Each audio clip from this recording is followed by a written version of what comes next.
తెలంగాణ రాజకీయాల్లో బీఆర్ఎస్ అధినేత కె. చంద్రశేఖరరావు కీలక నిర్ణయం తీసుకున్నారు. అసెంబ్లీ శీతాకాల సమావేశాల నేపథ్యంలో పార్టీని మరింత బలోపేతం చేసేందుకు శాసనసభ, శాసనమండలిలో ప్రభుత్వ వైఫల్యాలను సమర్థవంతంగా ఎండగట్టేందుకు కొత్త నాయకత్వ బృందాన్ని ప్రకటించారు. ఈ క్రమంలో పార్టీ సీనియర్ నేతలకు కీలక పదవులు కట్టబెడుతూ ప్రమోషన్లు ఇచ్చారు. డిప్యూటీ ఫ్లోర్ లీడర్గా హరీశ్ రావు ప్రస్తుతం శాసనసభలో బీఆర్ఎస్ ఫ్లోర్ లీడర్గా కేసీఆర్ బాధ్యతలు నిర్వహిస్తున్నారు. అయితే ఆయనకు తోడుగా సభలో పార్టీ గొంతుకను మరింత బలంగా వినిపించేందుకు ముగ్గురు సీనియర్ నేతలను డిప్యూటీ ఫ్లోర్ లీడర్లుగా నియమించారు.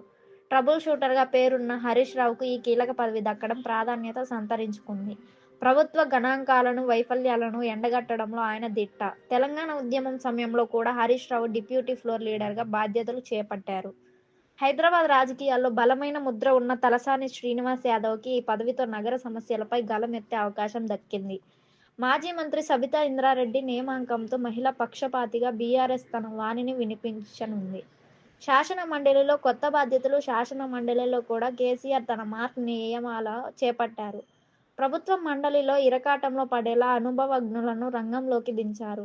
ఎల్. రమణ, పోచంపల్లి శ్రీనివాస్ రెడ్డిలను వీరిద్దరిని మండలిలో బీఆర్ఎస్ డిప్యూటీ ఫ్లోర్ లీడర్లుగా కేసీఆర్ నియమించారు. వెనుకబడిన తరగతుల నేతగా ఎల్. రమణకు, యువ నాయకుడిగా పోచంపల్లి ప్రాధాన్యత లభించింది.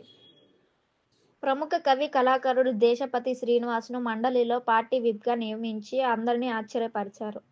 సభలో పార్టీ క్రమశిక్షణను కాపాడడంతో పాటు అంశాల వారీగా పార్టీ లైన్ ఇచ్చే బాధ్యత ఆయనపై ఉంటుంది.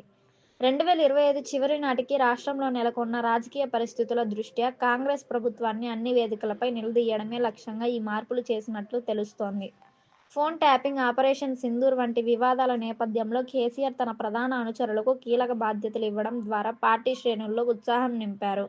ఈ నియామకాలతో అసెంబ్లీ మరియు మండలిలో రాబోయే రోజుల్లో అధికార, ప్రతిపక్షాల మధ్య మాటల యుద్ధం మరింత ముదిరే అవకాశం కనిపిస్తోంది.